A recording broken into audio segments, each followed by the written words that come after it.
Mbere yuko tureba uburyo butandukanye bufasha kurwanya umwuka wa tungurusumu usohoka mu kanwa ko ari ifunguro ririmo tungurusumu cyangwa se uwayifashe yonyine, reka twibukiranye akamaro ka tungurusumu mu buvuzi.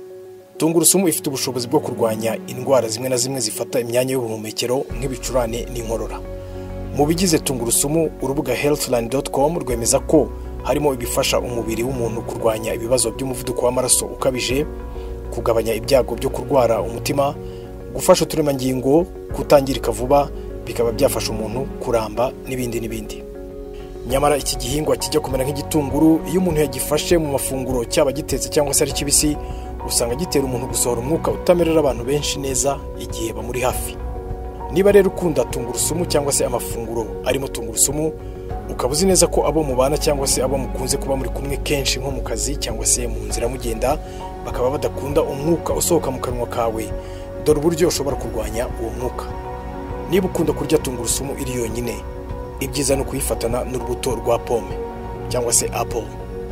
Ushobora guteka tungurusumu mu mboga za epinari, nabyo bituma umwuka wayo uburizwamo. Ushobora no gufata amafunguro arimo perisile ku ruhande. Ushobora kunywa amata y'inshyushyu mbere cyangwa se nyuma yo gufata amafunguro arimo tungurusumu. Ushobora gufata icyayi cy'icyatsi mbere cyangwa se mu gihe urimo gufata ifunguro, kuko nacyo kiri mu birwanya umwuka wa tungurusumu. Icyayi cy'icyatsi ni cya kindi bita green tea cyangwa se thé vert. Uburyo bwa gatandatu ni ugufata imbuto zitandukanye nyuma y'ifunguro ririmo tungurusumu. Uburyo bwa nyuma ni ugufata ibihumyo ukabivanga n'isosi wateguye gufatisha amafunguro yawe. Ibihumyo nabyo bifite ubushobozi bwo kuburizamo wa mwuka wa tungurusumu usohoka mu kanwa, mwibuka ko cyangwa se muzirikana ko ubu buryo bwose butaburizamo akamaro ka tungurusumu mu mubiri uwayiriye.